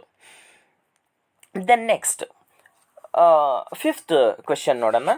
The wood cutter was falling the trees in the forest. ನೋಡಿ, ಇಲ್ಲಿ ಫಾಲಿಂಗ್ ಅಂತಕ್ಕಂಥದ್ದು ಏನು, ಫಾಲಿಂಗ್ ಅಂತಕ್ಕಂಥದ್ದು ಇಲ್ಲಿ ವುಡ್ ಕಟ್ಟರ್ ಏನು ಮಾಡ್ತಾ ಇದ್ದಾನೆ, ಕಟ್ ಮಾಡ್ತಾ ಇರ್ತಕ್ಕಂಥದ್ದು. ಇದಕ್ಕೆ ನಾವು ಹೇಗೆ ಹೇಳ್ತೀವಿ ಅಂತ ಹೇಳಿದರೆ, ನೀವಿಲ್ಲಿ ಗಮನಿಸ್ಬೋದು, ನಾನು ಆನ್ಸರಲ್ಲಿ ಕೊಟ್ಟಿದ್ದೀನಿ ಬ್ಲೂ ಲೈನಲ್ಲಿ, ಏನು ಫೆಲ್ಲಿಂಗ್, FELLING ಫೆಲ್ಲಿಂಗ್ ಅಂತ ಹೇಳಿ ಕೊಟ್ಟಿದ್ದೇನೆ. ಒಬ್ಬ ವ್ಯಕ್ತಿ ಕಟ್ ಮಾಡಿ ಅದನ್ನು ಬೀಳಿಸ್ತಾ ಇದ್ದಾನೆ ಅಂತ ಹೇಳಿ ಹೇಳಿದಾಗ ಫೆಲ್ಲಿಂಗ್ ಅಂತ ಹೇಳಿ ಹೇಳ್ತೀವಿ. ಫಾಲಿಂಗ್ ದ ಟ್ರೀ ಅಂತ ಹೇಳಿ ಯಾವಾಗ ಹೇಳ್ತೀವಿ ಅಂತ ಹೇಳಿ ಹೇಳಿದರೆ, ನ್ಯಾಚುರಲಿ ಮೀನ್ಸ್ ಗ್ರಾವಿಟೇಷನಲ್ ಫೋರ್ಸಿಂದ ಕೆಳಗೆ ಬೀಳ್ತಾ ಇರುತ್ತಲ್ಲ, ಅದಕ್ಕೆ ಫಾಲಿಂಗ್ ಅಂತ ಹೇಳಿ ಹೇಳ್ತೀವಿ. ಈ ರೀತಿ ಅವ್ನು ಕಟ್ ಮಾಡಿ ಬೀಳಿಸೋದಕ್ಕೆ ಫೆಲ್ಲಿಂಗ್ ಅಂತ ಹೇಳಿ, felling the trees in the forest ಅಂತ ಹೇಳಿ ಹೇಳ್ತೀವಿ. To make someone fall, ಯಾರೋ ಒಬ್ಬ ವ್ಯಕ್ತಿ ಫಾಲ್ ಮಾಡ್ತಾ ಇದ್ದಾನೆ ಅಂತ ಹೇಳಿ ಹೇಳಿದರೆ ಅದಕ್ಕೆ ಫೆಲ್ಲಿಂಗ್ ಅಂತ ಹೇಳಿ ಹೇಳ್ತೀವಿ. Hope you have understood. ಅದು ಅರ್ಥ ಆಗಿದೆ ಅಂಥೇಳಿ ಅಂದ್ಕೊಂಡಿನಿ. ನಿಮಗೆ ಡೌಟ್ಸ್ ಇದ್ದರೆ ಮತ್ತೆ ನನಗೆ ಕೇಳಬಹುದು. ಆ ಪೇಪರನ್ನು ಇಟ್ಕೊಂಡು ನನಗೆ ಫೋನ್ ಮಾಡಿ ನಾನು ಆನ್ಸರನ್ನು ಮಾಡ್ತೇನೆ. ಹೇಳುವಾಗ ಏನಾದರೂ ತಪ್ಪಾದರೂ ಕೂಡ ನೀವು ವಾಟ್ಸಪ್ಪಲ್ಲಿ ನೀವು ನನಗೆ ಹೇಳಬಹುದು. Next sixth, the hence had stopped lying eggs. ನೋಡಿ, ಇಲ್ಲಿ ಒಂದು ವರ್ಡ್ ಇದೆ, LYING ಅಂತ ಹೇಳಿದೆ. ನೋಡಿ, ಅದರ ಅರ್ಥ ಏನಪ್ಪ ಅಂಥೇಳಿ ಹೇಳಿದರೆ, ಈ ಪದನೇ ತಪ್ಪಾಗಿದೆ. ಏನು, ಲೈಯಿಂಗ್ ಅಂಥೇಳಿ LYING ಲೈಯಿಂಗ್ ಅಂಥೇಳಿ ಇದೆ ಅಲ್ಲ, ಅದರ ಅರ್ಥನೇ ತಪ್ಪಾಗಿದೆ. ಅದರ ಅರ್ಥ ಏನು ಅಂಥೇಳಿ ಹೇಳಿದರೆ ಸುಳ್ಳು ಅಂಥೇಳಿ. LYING ಅಂತ ಹೇಳಿದರೆ ಅದು ಸುಳ್ಳು ಅಂಥೇಳಿ. ಆದರೆ ಈ ಒಂದು ಸೆಂಟೆನ್ಸ್ನಲ್ಲಿ ಅರ್ಥ ಏನು ಬರಬೇಕು ಅಂಥೇಳಿ ಹೇಳಿದರೆ, ದ ಮೀನಿಂಗ್ ಶುಡ್ ಬಿ, ಅದು ಏನು, ಮೊಟ್ಟೆ ಇಡ್ತಾ ಇಲ್ಲ ಅಂತಕ್ಕಂಥ, ಸ್ಟಾಪ್ಡ್, ಮೊಟ್ಟೆ ಇಡೋದನ್ನು ನಿಲ್ಲಿಸ್ಬಿಟ್ಟಿದೆ ಅಂಥೇಳಿ ಹೇಳಬೇಕಾಗಿದೆ. ಹಾಗಾಗಿ LAYING ಬರುತ್ತೆ. ಅಲ್ಲಿ ಏನು ಬರುತ್ತೆ ಅಂತ ಹೇಳಿದರೆ LAYING ಬರುತ್ತೆ ಅಲ್ಲಿ. ಲೇ ಅಂದರೆ ಮೊಟ್ಟೆ ಇಡೋದು, LAY ಲೇ ಅಂತಕ್ಕಂತಹ ಏನು ಒಂದು ಪದ ಹೇಳಿದ್ದೀನಲ್ಲ, ಆ ಲೇ ಅಂಥೇಳಿ ಹೇಳಿದರೆ ಮೊಟ್ಟೆ ಇಡೋದಕ್ಕೆ LAY ಲೇ ಅಂಥೇಳಿ ಹೇಳ್ತಾರೆ. Then next is the mother sings until the child does not go to sleep. ನೋಡಿ, ಇಲ್ಲಿ ಏನಾಗಿದೆ ಅಂತ ಹೇಳಿದರೆ, the mother sings until the child does. Until itself indicates a negative meaning ಅದು ಕೊಡ್ತಾ ಹೋಗುತ್ತೆ. ಅಂಟಿಲ್ ಅಂತಕ್ಕಂಥದ್ದು ಅಲ್ಲಿಯವರೆಗೂ ಅಂತಕ್ಕಂತಹ ನಾವು ಮೀನಿಂಗ್ ಹೇಳ್ತೀವಲ್ಲ, ಮತ್ತೆ ಅಲ್ಲಿ ನಾಟ್ ಸೇರಿಸೋದು ಬೇಕಾಗಿಲ್ಲ. ಹೇಗೆ ಅದನ್ನು ಏನು ಯೂಸ್ ಮಾಡ್ತೀವಿ, the mother sings until the child goes to sleep, ಇಷ್ಟು ಬೇಕು, ಸಾಕು. ಅಂಟಿಲ್ ನಾವು ಯೂಸ್ ಮಾಡುವಾಗ ಅಂಟಿಲ್ ಅಂಥೇಳಿ ಹೇಳುವಾಗ ಅಪ್ ಟು ದ ಪಾಯಿಂಟ್, ಅಲ್ಲಿಯವರೆಗೂ ಅಂದರೆ ಮಗು ಮಲಗುವವರೆಗೂ ಆ ತಾಯಿ ಏನು ಮಾಡ್ತಾ ಇತ್ತು ಅಂತ ಹೇಳಿದ್ರೆ ಹಾಡು ಹೇಳ್ತಾ ಇತ್ತು ಅನ್ನೋದನ್ನು ನಾವು ಹೇಳ್ತೀವಿ. ದೆನ್ ನೆಕ್ಸ್ಟ್ ನೆಗೆಟಿವ್ ಮತ್ತೆ ನೆಗೆಟಿವ್ ಕ್ಲಾಸನ್ನು ಅಂಟಿಲ್ ಯೂಸ್ ಮಾಡುವಾಗ ನೆಗೆಟಿವ್ ಕ್ಲಾಸನ್ನು ಮತ್ತೆ ಮುಂದೆ ಯೂಸ್ ಮಾಡೋದಿಲ್ಲ. ಇದು ಒಂದು ನೆನ್ಪಿಟ್ಕೊಳ್ಳಿ rule. Then 8, there was no one to look at the children in the hostel. There was no one to look. ನೋಡಿ, ಲುಕ್ ಅಟ್ ಅಂತ ಹೇಳಿದೆ. ಲುಕ್ ಅಟ್ ಅಂತ ಹೇಳಿದರೆ ಅರ್ಥ ನಾನು ನಿಮಗೆ ಹೇಳ್ತೀನಿ. He is looking at me. Looking at ಅಂತ ಹೇಳಿದರೆ ಆ ಫ್ರೇಸಿನ ಅರ್ಥ ಏನು ಕೊಡುತ್ತೆ ಅಂತ ಹೇಳಿದರೆ, ಲುಕ್ ಅಟ್ ಅಂತ ಹೇಳಿದರೆ ಅವನು ನನಗೆ ನೋಡ್ತಾ ಇದ್ದಾನೆ ಅಂತಕ್ಕಂಥದ್ದು ಇಲ್ಲಿ ಅರ್ಥ ಬರುತ್ತೆ. ಆದರೆ ಈ ಸೆಂಟೆನ್ಸಿನ ಅರ್ಥ, ಸೆಂಟೆನ್ಸ್ನಲ್ಲಿ ಏನು ಅರ್ಥ ಬರಬೇಕು ಅಂತ ಹೇಳಿದರೆ ಟೇಕ್ ಕೇರ್ ಆಫ್ ಅಂತ ಹೇಳಿ ಬರಬೇಕು. ಟೇಕ್ ಕೇರ್ ಆಫ್ ಅಂತ ಹೇಳಿದರೆ ಅವನು ಕಾಳಜಿ ಮಾಡೋದು, ನೋಡ್ಕೋತಾ ಇರೋದು ಅಂಥೇಳಿ ಬರಬೇಕು. ಆ ನೋಡ್ಕೋತಾ ಇರೋದು ಅಂಥೇಳಿ ಹೇಳಬೇಕು ಅಂತ ಹೇಳಿದರೆ, ಕಾಳಜಿ ಮಾಡ್ತಾ ಇರ್ತಕ್ಕಂಥವ್ರು ಅಂಥೇಳಿ ಹೇಳ್ಬೇಕಂದ್ರೆ ಅಲ್ಲಿ ಲುಕ್ ಆಫ್ಟರ್ ಬರಬೇಕು. ಲುಕ್ ಆಫ್ಟರ್ ನೆನ್ಪಿಟ್ಕೊಳ್ಳಿ. ಲುಕ್ ಆಫ್ಟರ್ ಅಂತ ಹೇಳಿದರೆ ಕಾಳಜಿ ಮಾಡ್ತಕ್ಕಂಥವ್ರು. There was no one to look after the children in the hostel. ಯಾರು ಹಾಸ್ಟೆಲಲ್ಲಿ ಮಕ್ಕಳನ್ನು ನೋಡ್ಕೋತಕ್ಕಂಥವ್ರು ಯಾರೂ ಇಲ್ಲ. ಲುಕ್ ಅಟ್ ಅಂದರೆ ಏನು, ಕಣ್ಣಿಂದ ನೋಡ್ತಕ್ಕಂಥದ್ದು. ಪಾಯಿಂಟ್ ಒನ್ಸ್ ಐಸ್ ಅಂತ ಹೇಳಿದೆ. ಡೀಟೇಲ್ಸನ್ನು ಕೊಟ್ಟಿದ್ದೀನಿ, ಅದನ್ನು ನಿಮಗೆ ಅರ್ಥ ಆಗಿಲ್ಲ ನಾನು ಹೇಳಿದ್ದಂದರೆ ಅಲ್ಲಿ ನೋಡ್ಕೊಳ್ಳಿ. ಮತ್ತು ನೋಟ್ಸು ಕೂಡ ನಾನು ನಿಮಗೆ ಕೊಡ್ತೀನಿ ಇಫ್ ನೀಡೆಡ್. ನಿಮಗೆ ಕಾಮೆಂಟ್ ಸೆಕ್ಷನ್ನಲ್ಲಿ ಹೇಳಿ ನಿಮಗೆ ನೋಟ್ಸ್ ಬೇಕಾ ಅನ್ನೋದನ್ನು ನೀವು ಹೇಳಿ, ಖಂಡಿತವಾಗಿಯೂ ನಾನು ನಿಮಗೆ ಹೇಳ್ತೀನಿ. ಮತ್ತು ಹೇಗೆ ಅನಿಸ್ತು ನನ್ನ ಲೆಸನ್ ಅನ್ನೋದನ್ನು ಕೂಡ ಹೇಳಿ. 9th is the reply is awaited for. ನೋಡಿ, ಅವೇಟೆಡ್ ಅಂಥೇಳಿ ಬಂದಾಗ ಮತ್ತೆ ಫಾರ್ ಅಂತಕ್ಕಂಥ ಪ್ರೆಪೊಸಿಷನ್ ಬೇಕಾಗಿಲ್ಲ. ಹಾಗಾಗಿ ನೀವೇನು ಬರಿಬೋದು ಅಂತ ಹೇಳಿದ್ರೆ the reply is awaited. The reply is awaited ಅಂಥೇಳಿ ಹೇಳ್ಬೇಕು. ಹಾಗಾಗಿ ನಾವು ಮತ್ತೆ ಫಾರ್ ಅಂತಕ್ಕಂಥ ಪ್ರೆಪೊಸಿಷನನ್ನು ಯೂಸ್ ಮಾಡೋದಿಲ್ಲ. ಮತ್ತೆ ಹೇಗೆ ಯೂಸ್ ಮಾಡ್ಬೋದು? ಯು ವೇಟ್ ಫಾರ್ ದೆಮ್ ಅಂಥೇಳಿ ಹೇಳ್ಬೋದು. ಯು ವೇಟ್ ಫಾರ್ ದೆಮ್ ಅಂಥೇಳಿ. Await someone or something. Await ಬಂದಾಗ ಮತ್ತೆ ಮುಂದೆ ಸಮ್ ಒನ್ ಆರ್ ಸಮಥಿಂಗ್ ಆ ರೀತಿ ಹೇಳ್ಬೋದು. ಆದರೆ ವೇಟ್ ಫಾರ್ ದೆಮ್ ಅಂಥೇಳಿ ನಾವು ಫಾರ್ ಯೂಸ್ ಮಾಡಿದವಾಗ ಆ ರೀತಿ ಹೇಳಬಹುದು. Then next, the chairman flew the flag. The chairman flew the flag. If you fly the flag, you show that you are proud of your country, that you support a particular cause ಅಂಥೇಳಿ ನಾವಿಲ್ಲಿ ಹೇಳ್ತಾ ಹೋಗ್ತೀವಿ. Next sentence ನೋಡೋಣ. ನಿಮಗೇನಾದರೂ fast ಅನ್ನಿಸ್ತಾ ಇದೆ ಅಂಥೇಳಿ ಹೇಳಿದರೆ ಅದನ್ನು ಕೂಡ ನನಗೆ ಹೇಳಿ. ನೆಕ್ಸ್ಟಲ್ಲಿ ಇನ್ನೊಂದು ಸ್ವಲ್ಪ ಸ್ಲೋ ಮಾಡ್ತೀನಿ. ಟೈಮ್ ಜಾಸ್ತಿ, ನಿಮ್ಮ ಟೈಮ್ ವೇಸ್ಟ್ ಆಗಬಾರ್ದು ಅಂಥೇಳಿ ನಾನು ಇಲ್ಲಿ ನಿಮಗೆ ಈ ರೀತಿ ಒಂದು ಸ್ವಲ್ಪ ಫಾಸ್ಟ್ ಮಾಡ್ತಾ ಇದ್ದೇನೆ. Hard work is telling on your health. Hard work is telling on your health. ನೋಡಿ, ಇಲ್ಲಿ ಟೆಲ್ ಆನ್ ಅಂಥೇಳಿ ಹೇಳಿದರೆ ಅರ್ಥ ಏನು ಅಂತ ಹೇಳಿದರೆ, ನಿಮ್ಮ ಮುಖದಲ್ಲೇ ಗೊತ್ತಾಗ್ತಾ ಇದೆ ಅಂಥೇಳಿ. ನಿಮ್ಮ ಮುಖದಲ್ಲೇ ಏನು ತುಂಬ ಹಾರ್ಡ್ ವರ್ಕ್ ಮಾಡ್ತಾ ಇದ್ದೀರಿ ಅಂಥೇಳಿ. ನೀವು ಕೆಲವೊಬ್ಬರು ಫ್ರೆಂಡ್ಸು ತುಂಬ ಓದ್ತಾ ಇದ್ದಾರೆ, ರಾತ್ರಿ ಎಲ್ಲ ಓದ್ತಾ ಇದ್ದಾರೆ ಅಂತ ಹೇಳಿದರೆ ಅವ್ರ ಮುಖ ತುಂಬ ಸಪ್ಪಗಾಗಿರುತ್ತೆ. ಅದನ್ನು ನೋಡಿ ನೀವು ಹೇಳ್ತೀರಿ hard work is telling on your face ಅಂಥೇಳಿ ನಾವಲ್ಲಿ ಹೇಳ್ತೀವಿ. ಇಲ್ಲಿ ಆನ್, ಟೆಲ್ಲಿಂಗ್ ಆನ್ ಅನ್ನು ಬಳಸ್ತೀವಿ. ನೆಕ್ಸ್ಟ್ ಸೆಕೆಂಡ್, ಪ್ರೆಪೊಸಿಷನ್ಸ್ ಇವೆಲ್ಲ. Second, the book is hard to come by. The book is hard to come by ಹಾಗೆ ನಾವು ಯೂಸ್ ಮಾಡ್ತೀವಿ. It is difficult to find. ಏನು ಅರ್ಥ ಏನಪ್ಪ ಅಂತ ಹೇಳಿದರೆ ಡಿಫಿಕಲ್ಟ್ ಟು ಫೈಂಡ್ ಅಂಥೇಳಿ ಅರ್ಥ. The lady is the heir to a large estate. Heir to a large estate. Heir ಅಂಥೇಳಿ ಹೇಳಿದರೆ ವಾರಸುದಾರ ಅಂಥೇಳಿ ನಾವಿಲ್ಲಿ ಹೇಳ್ತೀವಿ. HEIR, ಹೇರ್ ಅಂದರೆ ವಾರಸುದಾರ. ದೊಡ್ಡ ಎಸ್ಟೇಟಿಗೆ ಆ ಲೇಡಿನೇ ವಾರಸುದಾರಳು ಅಂಥೇಳಿ ಹೇಳ್ತೀವಿ. I was disgusted with his behaviour. I was disgusted with his behaviour. ಏನಪ್ಪ disgusted? Disturbed physically or mentally ಅಂಥೇಳಿ ನಾವು ಹೇಳ್ತೀವಿ. ಏನು ಡಿಸ್ಟರ್ಬ್ಡ್, ಏನು ಫಿಸಿಕಲಿ ಆರ್ ಮೆಂಟಲಿ ಅಂಥೇಳಿ ಹೇಳ್ತೀವಿ. ಡಿಸ್ಗಸ್ಟೆಡ್ ವಿತ್ ಇದೆಲ್ಲ ಒಂದು ಕೆಲವೊಮ್ಮೆ ನೀವು ಏನು ಮಾಡ್ಬೋದು ಅಂತ ಹೇಳಿದರೆ, ಯಾವ ಪ್ರಿಪೊಸಿಷನ್ ಡಿಸ್ಗಸ್ಟೆಡ್ ಅಂಥೇಳಿ ಬರುತ್ತೆ, ಡಿಸ್ಗಸ್ಟೆಡ್ ಜೊತೆಗೆ ಯಾವುದು ಬರುತ್ತೆ. ನಾರ್ಮಲಿ ಕೆಲವೊಂದು ಪ್ರಿಪೊಸಿಷನ್ ಅದರ ಜೊತೆ ಆ ಒಂದು ವರ್ಬಿನ ಜೊತೆಗೆ ಆ ಪ್ರಿಪೊಸಿಷನ್ ಕರೆಕ್ಟಾಗಿ ಸೂಟೇಬಲ್ ಆಗ್ತಕ್ಕಂಥ ಪ್ರಿಪೊಸಿಷನ್ಸ್ ಇರ್ತವೆ. ಅದನ್ನು ನೀವು ಬೈಹ್ಯಾರ್ಟ್ ಮಾಡಿದ್ರೂ ಚೆನ್ನಾಗಿದೆ. ನಿಮಗೆ ಗೊತ್ತಿಲ್ಲ ಅಂತ ಹೇಳಿದರೆ, he did not agree to my proposal. He did not agree to my proposal. He did not agree to my proposal. ನೋಡಿ, agree to my proposal ಮತ್ತು agree with ಎರಡು ಬರುತ್ತೆ ಅಲ್ಲಿ. ಟು ಪ್ರಪೋಸಲ್ ಯಾವಾಗ ಬಳಸ್ತೀವಿ ಅಂತ ಹೇಳಿದರೆ, ನಾನು ನಿಮಗೆ ಆಗಲೇ ಹೇಳಿದ್ದೆ, ಟು ಅನ್ನೋದನ್ನು ಯಾವಾಗ ಪ್ರಪೋಸಲ್ ಯಾವುದೇ ಒಂದು ವಿಷಯದ ಬಗ್ಗೆ ಮಾತಾಡುವಾಗ ಅಗ್ರಿ ಟು ಅಂತ ಹೇಳಿ ಬಳಸ್ತೀವಿ. ಆದರೆ ಅದೇ agree with you, I do not agree with your opinion, ಆ ಒಪಿನಿಯನ್ ಬಂದಾಗ ಅಗ್ರಿ ಟು ಯುವರ್ ಒಪಿನಿಯನ್ ಬರುತ್ತೆ. ಅಗ್ರಿ ಯಾವುದೇ ಒಬ್ಬ ವ್ಯಕ್ತಿ ಇದ್ದ ಆವಾಗ ಹೇಗೆ ಹೇಳ್ತೀವಿ, I do not agree with you, I do not agree with or agreed with my friend, ಈ ರೀತಿ ನಾವು ಹೇಳ್ತೀವಿ. I did not agree. Okay, right. Then next here ಏನು correct form of verbs given in the ಬ್ರ್ಯಾಕೆಟ್ನಲ್ಲಿ ಕೊಟ್ಟಿರ್ತಕ್ಕಂಥ ಇದಕ್ಕೆ correct form ಏನು ಅನ್ನೋದನ್ನು ಬರೆಯೋಣ ಇಲ್ಲಿ. First question, the child steel the show last evening. ಇದಕ್ಕೆ ಏನು ಬಂದಿದೆ, ಮೇನ್ ವರ್ಬ್ ಏನಿದೆ, ಸ್ಟೀಲ್ ಅನ್ನೋದಿದೆ. ಟೆನ್ಸ್ ಯಾವುದಿದೆ, ಲಾಸ್ಟ್ ಈವ್ನಿಂಗ್ ಇರೋದ್ರಿಂದ ಅದು ಏನಾಗಿದೆ, ಪಾಸ್ಟ್ ಟೆನ್ಸ್ ಆಗಿದೆ. ಹಾಗಾಗಿ ನಾವು ಏನು ಯೂಸ್ ಮಾಡ್ತೀವಿ ಅಂದರೆ ದ ಚೈಲ್ಡ್ ಸ್ಟೋಲನ್ನು ನಾವು ಯೂಸ್ ಮಾಡ್ತೀವಿ. The child stole the show last evening. ಬ್ಲೂನಲ್ಲಿ ಬರ್ದೇನಲ್ಲ ಅದು ಆನ್ಸರ್. ನೆಕ್ಸ್ಟ್ ಸೆಕೆಂಡ್ ನೋಡೋಣ. ದ ಮ್ಯಾನ್ ಬ್ರ್ಯಾಕೆಟ್ನಲ್ಲಿ ರೀಡ್ ಕೊಟ್ಟಿದ್ದಾರೆ. The man read the newspaper when I entered the room. ಇದಕ್ಕೆ ಆನ್ಸರ್ ಏನು ಬರುತ್ತೆ, ದ ಮ್ಯಾನ್ ವಾಸ್ ರೀಡಿಂಗ್. ಅವನು ಬ್ರ್ಯಾಕೆಟಲ್ಲಿ ಏನು ನಾವು ಹೇಳ್ಬೋದು ಅಂತ ಹೇಳಿದ್ರೆ, ನಾನು ಎಂಟರ್ ಆದವಾಗ ಅವನು ಓದ್ತಾ ಇದ್ದಾನೆ.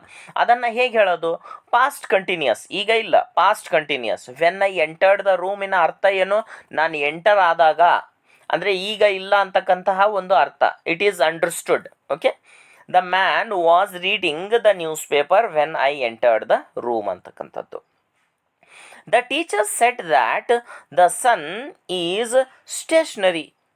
The sun be form use ಮಾಡಿ ಅಂಥೇಳಿ ಹೇಳಿದ್ದಾರೆ. ಹಾಗಾಗಿ ದ ಟೀಚರ್, ಇದು this is what we called a indirect speech. The child said, the teacher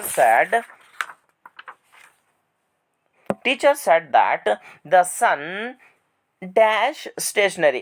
ಹಾಗೆ ನೋಡಿದರೆ ಅದು ಏನಾಗಬೇಕಾಗಿತ್ತು, ವಾಸ್ ಆಗಬೇಕಾಗಿತ್ತು. Because of the universal truth, ಅದು ಯೂನಿವರ್ಸಲ್ ಟ್ರುತ್ ಆಗಿರೋದ್ರಿಂದ ಅದು ಏನಾಗಿದೆ ಅಂತ ಹೇಳಿದರೆ ಅದು ಈಸ್ ಸ್ಟೇಷನರಿ ಅಂತಕ್ಕಂತಹದ್ದು ನಾವಿಲ್ಲಿ ಹೇಳ್ತಾ ಹೋಗ್ತೀವಿ. Then next is you might ask, means ಬ್ರ್ಯಾಕೆಟ್ನಲ್ಲಿ ಆಸ್ ಅಂತ ಹೇಳಿದೆ, ಹರ್ ನೇಮ್ ಅಂತ ಇದೆ.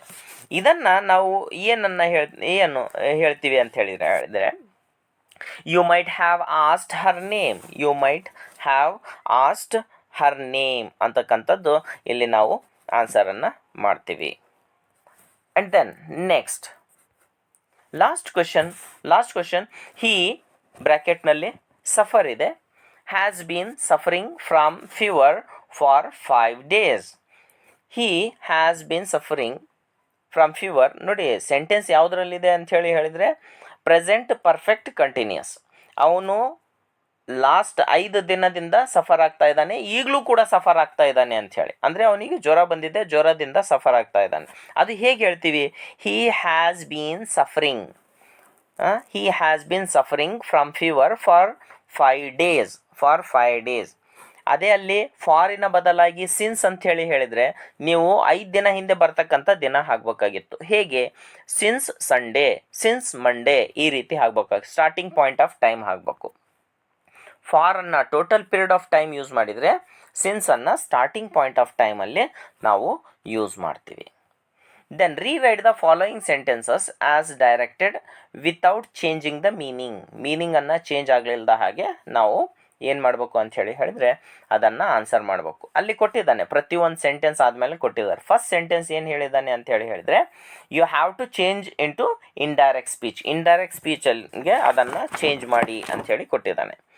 ಏನಿದೆ sentence, the old man said I have been visiting this temple for many years.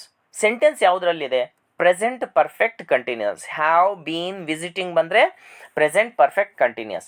Have been visiting, has been visiting, ಇದು ಎರಡು ಬಂದಾಗ ಆ ಸೆಂಟೆನ್ಸ್ ಯಾವುದರಲ್ಲಿರುತ್ತೆ ಅಂತ ಹೇಳಿದರೆ ಹ್ಯಾವ್ ಬೀನ್, ಹ್ಯಾಸ್ ಬೀನ್ ಎರಡು ಬಂದಾಗ ಮುಂದೆ ಮೇನ್ ವರ್ಬಿನ ಜೊತೆಗೆ ING ಫಾರ್ಮ್. ಹೀಗೆ ಬಂದಾಗ ಅದು ಯಾವುದರಲ್ಲಿರುತ್ತೆ ಅಂದರೆ present perfect continuous.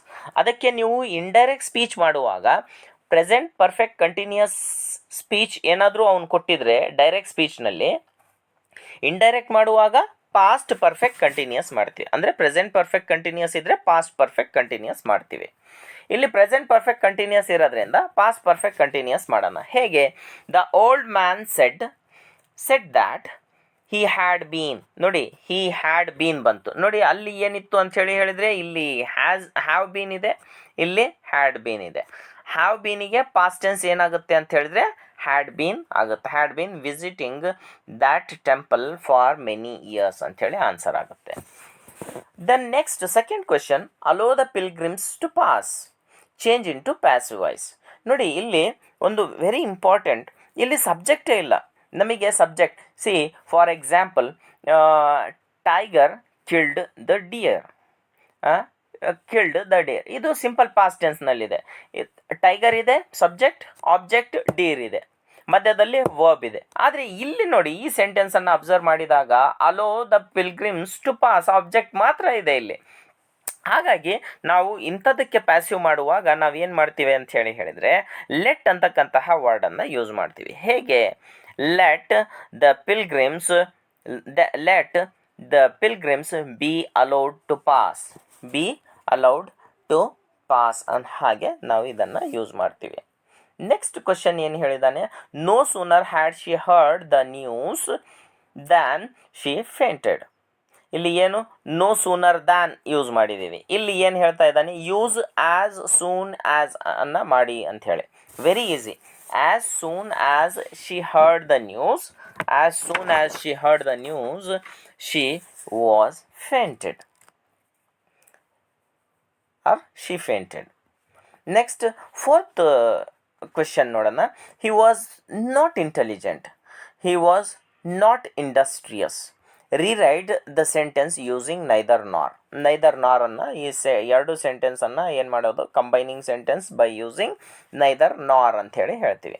He was neither intelligent nor, ನೋಡಿ, neither intelligent nor industrious. Finish. ಇಷ್ಟೇ, ತುಂಬ ಈಸಿ ಇರ್ತಕ್ಕಂತಹ sentence. Next, when the dog is sleeping let it lie peacefully, turn into simple tense. ಏನು? Simple sentence ಮಾಡೋದು. Let the sleeping dog lie peacefully. Very easy. Let the sleeping dog lie peacefully. ನೋಡಿ, question paper ಹೇಗಿದೆ ಅಂತ ಹೇಳಿದರೆ it is bit difficult, not so difficult, but it is bit difficult. ಒಂದು ಸ್ವಲ್ಪ difficulty ಲೆವೆಲನ್ನು ನೀವು ನೋಡ್ಕೊಂಡು ಹೋದರೆ ನಿಮಗೆ ಅಲ್ಲಿ ಬರ್ತಕ್ಕಂಥ ಪ್ರಶ್ನೆ ಪತ್ರಿಕೆ ನಿಮಗೆ ಈಸಿ ಅನ್ನಿಸ್ಬೋದು ಅನ್ನೋದನ್ನು ನಾನು ನಿಮಗೆ ಇಲ್ಲೇ ಮಾಡಿದ್ದೇನೆ. If at all you take 20 to 25 marks in this, 20 marks ಬಂದ್ರೂ ಕೂಡ that is good. Don't worry about that. ಬರೀ 20 ಮಾರ್ಕ್ಸ್ ಬಂದಿದೆ ಸರ್ ನೀವು ಕೊಟ್ಟಿದ್ರಲ್ಲಿ, ನಾನು ಕೂಡ ಟ್ರೈ ಮಾಡಿದೆ ಅಂಥೇಳಿ ಹೇಳೋದಾದರೆ don't worry about that. Definitely will get good marks in the examination. Difficulty level ಇದು ಒಂದು ಸ್ವಲ್ಪ ಜಾಸ್ತಿ ಇದೆ. ಹಿ only loft, he did not do anything else. He only loft, he did not do anything else. Rewrite the sentence using but. ಹೇಗೆ use ಮಾಡ್ತೀವಿ? ಬಟ್ಟನ್ನು use ಮಾಡಿ ಅಂಥೇಳಿ ಹೇಳಿದ್ದಾರೆ. ನೋಡಿ, ಅಲ್ಲಿ ಇನ್ಸ್ಟ್ರಕ್ಷನ್ಸನ್ನು ಆ ಪ್ರಶ್ನೆ ಆದಮೇಲೆ ಕೊಟ್ಟಿರ್ತಾನೆ. ಅದು ಮೇನ್ ಏನಿರುತ್ತೆ? Rewrite the following sentences as directed without changing the meaning ಅಂಥೇಳಿ ಅವನು ಕೊಟ್ಟಿದ್ದಾನೆ. ಅದನ್ನು ಆನ್ಸರ್. ಪ್ರತಿಯೊಂದು ಕ್ವಶನಿಗೂ ಇನ್ಸ್ಟ್ರಕ್ಷನ್ ಇರುತ್ತೆ, ಪ್ರತಿಯೊಂದು ಕ್ವಶನ್. ಇಲ್ಲಿ ಏನು ಹೇಳಿದ್ದಾನೆ? ಯೂಸಿಂಗ್ ಬಟ್ ಸೆಂಟೆನ್ಸನ್ನು ಏನು ರೀರೈಟ್ ಮಾಡಿ ಯೂಸಿಂಗ್ ಬಟ್ಟನ್ನು ಯೂಸ್ ಮಾಡಿ ಅಂತ. He did nothing but laugh. ಅವನು ಏನು ಮಾಡಲಿಲ್ಲ, ಬರೀ ನಕ್ಕಿದ ಅಂತಕ್ಕಂತಹ ಒಂದು ಮಾತನ್ನು ಇಲ್ಲಿ ಹೇಳ್ತಾ ಇದೆ. ನೆಕ್ಸ್ಟ್ ಕ್ವಶನ್ ನೋಡೋಣ. The evil practice will continue if the government does not adopt stringent measures. ಅದಕ್ಕೆ ಏನು ಹೇಳ್ತಾ ಇದ್ದಾನೆ? ಯೂಸ್ ಅನ್ಲೆಸ್ ಅನ್ನು ಯೂಸ್ ಮಾಡಿ ಅಂತ ಹೇಳಿ. ನಾನು ಮುಂಚೆನೂ ಹೇಳಿದ್ದೆ, ಅನ್ಲೆಸ್ ಯೂಸ್ ಮಾಡಿದಾಗ ಅದರ ಮುಂದೆ ಮತ್ತೆ ನೆಗೆಟಿವ್ ಸೆನ್ಸಿಂಗ್ ವರ್ಡ್ಸನ್ನು ನಾವು ಯೂಸ್ ಮಾಡೋದಿಲ್ಲ. ಹೇಗೆ ನೋಡಿ, ಅಲ್ಲಿ ಮೇಲೆ ಗೌರ್ಮೆಂಟ್ ಡಸ್ ನಾಟ್ ಅಡಾಪ್ಟ್ ಅಂತ ಇದೆ. ಇಲ್ಲಿ ನೋಡಿ ಏನಾಗುತ್ತೆ ಆನ್ಸರ್ನಲ್ಲಿ. ನೋಡಿ, ಇಲ್ಲಿ ಡಸ್ ನಾಟ್ ಅನ್ನೋದು ಬಂದಿದೆ. ಆದರೆ ಅನ್ಲೆಸ್ ಯೂಸ್ ಮಾಡಿದಾಗ ನೋಡಿ, the evil practice will continue unless the government adopts the stringent means strict measures ಅಂಥೇಳಿ. ಸ್ಟ್ರಿಕ್ಟ್ ಮೇಜರ್ಸ್ ಅಡಾಪ್ಟ್ ಮಾಡುವವರೆಗೂ ನಮ್ಮ ಏನು ಇವಿಲ್ ಪ್ರಾಕ್ಟೀಸಸ್ ಸ್ಟಾಪ್ ಆಗೋದಿಲ್ಲ ಅಂತಕ್ಕಂಥದ್ದು ಒಂದು sentence. Next sentence or question. He was allowed to go so that he might see his ailing mother. Use in order that ಅನ್ನು ನೀವು use ಮಾಡಿ ಅನ್ನೋದನ್ನು ಅಲ್ಲಿ ಕೊಟ್ಟಿದ್ದಾನೆ. ಏನಿದೆ ಅಂಥೇಳಿ ಹೇಳಿದರೆ the burden the ailment he was allowed to go in order that ನೋಡಿ ಏನು ಹೇಳಿದಾನೆ, he was allowed to go in order that he might see his ailing mother. ನಾವು ಮದರ್ ಇನ್ ಆರ್ಡರ್ ದ್ಯಾಟ್ ನೋಡಿ ಅದನ್ನು ಎಲ್ಲಿ ಯೂಸ್ ಮಾಡಿದ್ದೀವಿ, in order that ಅಲ್ಲಿ use ಮಾಡಿದ್ದೀವಿ. ನೆಕ್ಸ್ಟ್ ಸೆಂಟೆನ್ಸ್ ನೋಡೋಣ. The burden was too heavy for the old man to carry. ಏನು ಹೇಳ್ತಾ ಇದ್ದಾನೆ, ಟೂ ಅನ್ನೋದನ್ನು ತೆಗೀರಿ ಮೀನ್ಸ್ ಇದನ್ನು ತೆಗಿಬೇಕು. ಈಗ ಇದನ್ನು ತೆಗೆದುಬಿಟ್ಟು ಮೀನಿಂಗ್ ಚೇಂಜ್ ಆಗಬಾರ್ದು, ಸೇಮ್ ಇರಬೇಕು. ಏನು ಹಾಕ್ಬೇಕು ಹಾಗಾದರೆ, ಟೂ ಹೆವಿ, ಸೋ ಹೆವಿ ಅಷ್ಟೇ. ವೆರಿ ವೆರಿ ಏನು ಅಂತ ಹೇಳಿದ್ರೆ ವೆರಿ ಈಸಿ ಕ್ವೆಶನ್. ಟೂ ಇರೋದನ್ನು ತೆಗೆದ್ರೆ ಸೋ ಹಾಕೋದು. ದ ಬರ್ಡನ್ ಮೀನಿಂಗ್ ಸೇಮ್ ಇದೆ ನೋಡಿ. The burden was so heavy that the old man could not carry. Okay, next ಈ ಸೆಂಟೆನ್ಸನ್ನು ಅಬ್ಸರ್ವ್ ಮಾಡಿದರೆ the burden was too heavy for the old man to carry ಅಂತ ಇತ್ತು. To use ಮಾಡುವಾಗ ಅಲ್ಲಿ negative ಬರೋದಿಲ್ಲ. ಆದರೆ so heavy that the old man could not ಅನ್ನೋದು ಬಂದಿದೆ. ಇದನ್ನು ನೋಡ್ಕೊಂಡಿರಿ. ಏನು, when you are using so it will become means you use a negative sensing word called not, but when you are using to there is no negative sensing word but it gives the same meaning ಅಂತ ಹೇಳಿ ನಾವು ಹೇಳ್ತೀವಿ. she was frightened by the man's glaring eyes. Turn into a complex sentence. ಅದನ್ನು complex sentence ಮಾಡಿ. She was frightened by the man who glared at her. She was frightened by the man who glared at her ಅಂಥೇಳಿ ಮಾಡ್ತೀವಿ. Then next, choose the appropriate word or words to fill in the blank. The first question, he remained dash to his seat. He remained glued, GLUED. ಏನು glued ಅಂತೇಳಿ ಹೇಳಿದರೆ ನಾವು ಹೇಳ್ತಿರ್ತೀವಿ ಅಂಟು ಹಚ್ಕೊಂಡು ಕೂತಿದ್ದಾನೆ ಅಂಥೇಳಿ ಹೇಳ್ತಾ ಇರ್ತಾರೆ. ಸೀಟ್ ಮೇಲೆ ಹೇಗೆ ಕೂತಿದ್ದಾನೆ ಅಂತ ಹೇಳಿದ್ರೆ ಒಂದು ಸ್ವಲ್ಪನೂ ಮಿಸ್ಕಾಡ್ಲಿಲ್ದ ಹಾಗೆ ಕೂತಿದ್ದಾನೆ ಅಂಥೇಳಿ ಹೇಳೋದಕ್ಕೆ ಗ್ಲೂಡ್. ಅದೇ ವರ್ಡ್ ಇಲ್ಲಿದೆ ನೋಡಿ, ಕನ್ನಡದಲ್ಲಿ ನಾವು ಹೇಳ್ತೀವಲ್ಲ ಅದೇ ವರ್ಡ್ ಇಲ್ಲಿ glued. He remained glued to his seat ಅಂಥೇಳಿ, ಒಂದು ಸ್ವಲ್ಪನೂ ಎದ್ದಳ್ತಾ ಇಲ್ಲ. ಹಾಗಾದರೆ ಅದು ಗ್ಲೋಡ್ ಅಂಥೇಳಿ ಹೇಳಿದರೆ ಏನು ಅಂಥೇಳಿ ಹೇಳಿದರೆ, ಗ್ಲೋ ಅಂದರೆ ಅದು ವರ್ಬ್. ಅದು ಗ್ಲೂಡ್ ಅನ್ನೋದು ಅಬ್ಜೆಕ್ಟಿವ್ ಆದರೆ ಇಲ್ಲಿ ಗ್ಲೋ ಅನ್ನೋದು ಏನು ಆಗುತ್ತೆ ಅಂಥೇಳಿ ಹೇಳಿದರೆ ದಟ್ ಈಸ್ ವರ್ಬ್. ಏನರ್ಥ, ಗ್ಲೋ ಅಂತ ಹೇಳಿದರೆ ಹೊಳೆಯೋದು, ಲೈಟ್ ಅಂಥೇಳಿ. ಗ್ಲೋ ಹೊಳಪು ಕಾಣ್ತಾ ಇದೆ ಮುಖದ ಮೇಲೆ, ಯುವರ್ ಫೇಸ್ ಈಸ್ ಗ್ಲೋಯಿಂಗ್ ಅಂತ ಹೇಳ್ತೀವಲ್ಲ ಅದು. You should wear dash garments in summer. Summer ಸೀಸನಲ್ಲಿ ನೀನು ಎಂತಹ ಗಾರ್ಮೆಂಟ್ಸನ್ನು, ಎಂತಹ ಬಟ್ಟೆಯನ್ನು ಹಾಕಬೇಕು ಅಂತ ಹೇಳಿದರೆ LOSE ಲೂಸ್, LOOSE ಲೂಸ್ ಅಂತ ಹೇಳಿದೆ. ಇದನ್ನು LOOSE ಲೂಸ್ ಅಂತ ಹೇಳ್ತೀವಿ. ಲೂಸ್ ಅಂತ ಹೇಳಿದರೆ ಜಾಸ್ತಿ ಮೈಗೆ ಹತ್ಕೋತಕ್ಕಂತಹ ಟೈಟ್ ಬಟ್ಟೆಯನ್ನು ಹಾಕಬಾರ್ದು ಅನ್ನೋದನ್ನು ಅದರ ಅರ್ಥ, LOOSE ಲೂಸ್ ಅಂತ. ಹಾಗಾದರೆ LOSE ಲೂಸ್ ಅಂದರೆ ಏನು? LOSE ಲೂಸ್ ಅಂತ ಹೇಳಿದರೆ ಅದು ವರ್ಬ್, ಅದು ಕ್ರಿಯಾಪದ. ಅದರ ಅರ್ಥ ಏನು ಅಂತ ಹೇಳಿದರೆ ಫೇಲ್ ಅಂಥೇಳಿ, ಫೇಲ್ ಅಂಥೇಳಿ, lose. Okay, right. Then next question ನೋಡೋಣ. He dash before the boss. He dash coward. He dash before the he was coward before the boss. ಏನು ಕೋವರ್ಡ್ ಅಂದರೆ ಏನರ್ಥ? ಕೋವರ್ಡ್ ಅಂಥೇಳಿ ಹೇಳಿದರೆ ಫಿಯರ್ ಅಂಥೇಳಿ. ಹಿ ವಾಸ್ ಫಿಯರ್ಡ್ ಅಂಥೇಳಿ ನಾವಲ್ಲಿ ಹೇಳ್ತೀವಿ. ಹಾಗಾದರೆ COWARD ಅಂದರೆ ಏನು? ಕೋವಾರ್ಡ್ ಅಂಥೇಳಿ ಹೇಳಿದರೆ ಏನು? Means a person who shows fear or timidity. Sir ಅದಕ್ಕೂ ಅದೇ ಇದಕ್ಕೂ ಅದೇ ಹೇಳ್ತಾ ಇದ್ದೀರಲ್ಲ ಅಂಥೇಳಿ ಹೇಳಿದರೆ, ವ್ಯಕ್ತಿ ಮುಂದೆ ಏನಾದರೂ ಪರ್ಸನ್ ಇದ್ದಾಗ ಈ ಕೋವರ್ಡ್, ಒಬ್ಬ ವ್ಯಕ್ತಿ ಇದ್ದಾಗ ಏನನ್ನು ಯೂಸ್ ಮಾಡ್ತೀವಿ ಅಂಥೇಳಿ ಹೇಳಿದರೆ ಕೋವಾರ್ಡ್ ಅಂಥೇಳಿ ಹೇಳ್ತೀವಿ. ಹಿ ಈಸ್ ಎ ಕೋವಾರ್ಡ್ ಅಂಥೇಳಿ ಹೇಳ್ತೀವಿ. ಅಂದರೆ ನೌನ್ ಇದ್ದಾಗ ಇದನ್ನು ಬಳಸ್ತೀವಿ. Wait a minute. ಇದನ್ನು ಯಾವಾಗ ಯೂಸ್ ಮಾಡ್ತೀವಿ? ಕೋವಾರ್ಡ್ ಅಂಥೇಳಿ ಹೇಳಿದರೆ ಒಬ್ಬ ವ್ಯಕ್ತಿಗೆ ಹೇಳುವಾಗ ಹಿ ಈಸ್ ಎ ಕೋವಾರ್ಡ್ ಅಂಥೇಳಿ. ಇದು ಎಲ್ಲಿ ಬಳಸ್ತೀವಿ ಅಂತ ಹೇಳಿದ್ರೆ COWERD, ಕೋವರ್ಡ್ ಯಾವಾಗ ಬಳಸ್ತೀವಿ ಅಂತ ಹೇಳಿದ್ರೆ when we are using it as a verb, ಕ್ರಿಯಾಪದ ಆಗಿ ಬಳಸುವಾಗ, ಇದು ನಾಮಪದವಾಗಿ ಬಳಸುವಾಗ. ಈ ಕೋವರ್ಡ್ ಅಂತ ಹೇಳಿದ್ರೆ ಇದನ್ನು ನೋಡಿ ಪ್ರನೌನ್ ಆಗಿದೆ, ಅದರ ನಂತರ ಏನು ಬರ್ತಾ ಇದೆ ಅಂದರೆ ಕೋವರ್ಡ್ ಅಂತ ಹೇಳಿ ಬರ್ತಾ ಇದೆ, ಅಲ್ಲಿ ಕ್ರಿಯಾಪದ ಆಗಿದೆ. ಆ್ಯಂಡ್ ಅದೇ ಬೇರೆ ಥರ ಬಳಸೋದಾದರೆ ರಮೇಶ್ ಈಸ್ ಎ ಕೋವಾರ್ಡ್ ಮ್ಯಾನ್ ಅಂಥೇಳಿ ಈ ರೀತಿ ಬಳಸ್ತೀವಿ, ಆ ವ್ಯಕ್ತಿ ಬಗ್ಗೆ ಹೇಳ್ತಾ ಇರೋದು. ನೆಕ್ಸ್ಟ್ ಕ್ವಶನ್ ನೋಡೋಣ, fourth. The player was crying foul. ಏನೋ ಒಂದು ಜೋರಾಗಿ ಕಿರಿಸ್ತಾನೆ. ಫುಟ್ಬಾಲ್ ಆಡುವಾಗ ಏನು ಹೇಳ್ತೀವಿ ನಾವು ಅಂಥೇಳಿ ಹೇಳಿದರೆ ಏನು ಕ್ರೈಯಿಂಗ್ ಫೌಲ್ ಅಂಥೇಳಿ ಕೂಗ್ತಿರ್ತಾನೆ. ಅದಕ್ಕೆ ಆ ಫೌಲ್ ಮೀನ್ಸ್ ತಪ್ಪಾಗಿದೆ ಅಂತಕ್ಕಂತಹ ಒಂದು ಮಾತು. ಅದು FOUL ಫೌಲ್ ಅಂಥೇಳಿ, FOUL ಪ್ರೊಟೆಸ್ಟ್ ಮಾಡೋದು, ಫೌಲ್ ಆಗಿದೆ ಅಂಥೇಳಿ. ಆದರೆ ಅದೇ FOWL ಅಂಥೇಳಿ ಹೇಳಿದರೆ ಯಾವುದೇ ಅರ್ಥ ಇಲ್ಲದ ಪದ ಇದು. FOUL ಫೌಲ್ ಅಂಥೇಳಿ ಹೇಳಿದರೆ ಫುಟ್ಬಾಲ್ ಆಡುವಾಗ ನಾವು ನೋಡ್ತೀವಲ್ಲ, ಫೌಲ್ ಅಂಥೇಳಿ ಹೇಳ್ತೀವಿ. Next question is the chief was dash of the latest development. The chief was appraised, APPRISED,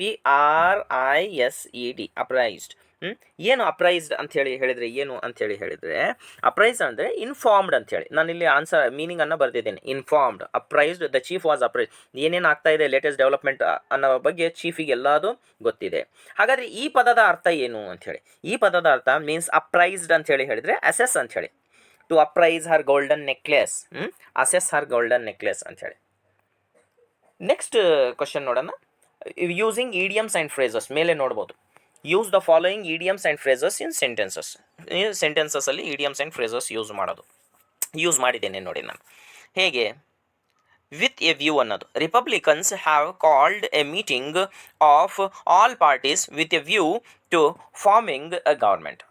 ಹಾಗಾದರೆ ವಿತ್ ಎ ವ್ಯೂ ಅಂದರೆ ಏನು ಅರ್ಥ? ವಿತ್ ಎ ವ್ಯೂ ಅಂದರೆ ಏನರ್ಥ ಅಂಥೇಳಿ ಹೇಳಿದರೆ, with the hope. The UNO was called the meeting with a view to support Ukraine ಅಂಥೇಳಿ ಹೇಳ್ಬೋದು. With the hope or aim or intention. ಅದರ ಅರ್ಥ ಏನು ಅನ್ನೋದನ್ನು ಇಲ್ಲಿ ಪ್ರತಿಯೊಂದು ಕ್ವಶನ್ ಆದಮೇಲೆ ನಾನು ನಿಮಗೆ ಕೊಟ್ಟಿದ್ದೇನೆ. ಸೆಕೆಂಡ್ ಕ್ವಶನ್ ನೋಡೋಣ. Father went berserk when he found out I have ruined his favorite dress. ಏನು ಬಾರ್ಶೆರ್ಕ್ ವೆಂಟ್ ಬಾರ್ಶೆರ್ಕ್ ಅಂಥೇಳಿ ಹೇಳಿದರೆ ಎಕ್ಸ್ಟ್ರೀಮ್ಲಿ ಆ್ಯಂಗ್ರಿ, ತುಂಬ ಸಿಟ್ಟಾಗಿದ್ದು ಅಂಥೇಳಿ ಬಾರ್ಶೆರ್ಕ್ ಅಂಥೇಳಿ ಹೇಳ್ತೀವಿ. Went berserk. And then it is high time we cut adrift the extremist of the party. ಏನು ಅದರ ಅರ್ಥ ಏನು ಅಂತ ಹೇಳಿದ್ರೆ, ಟು ಅಬ್ಯಾಂಡನ್, ಅವರನ್ನು ಬಿಟ್ಟು ಬಿಡೋದು, ಅಥವಾ ಸೆಟ್ ಫ್ರೀ ಅಂಥೇಳಿ ನಾವಲ್ಲಿ ಹೇಳ್ತಾ ಹೋಗ್ತೀವಿ. To set free or abandoned ಅಂಥೇಳಿ ನಾವಲ್ಲಿ ಹೇಳ್ತೀವಿ. ನೆಕ್ಸ್ಟ್ ಕ್ವಶನ್ ನೋಡೋಣ. I try to do well in the beginning but I have been at sea afterwards. ಏನಂಗಂದ್ರೆ ಅಂತ ಹೇಳಿದರೆ ನೋಡಿ, ನಾನು ತುಂಬ ಪ್ರಾರಂಭದಲ್ಲಿ ತುಂಬ ಚೆನ್ನಾಗಿ ಮಾಡಿದೆ.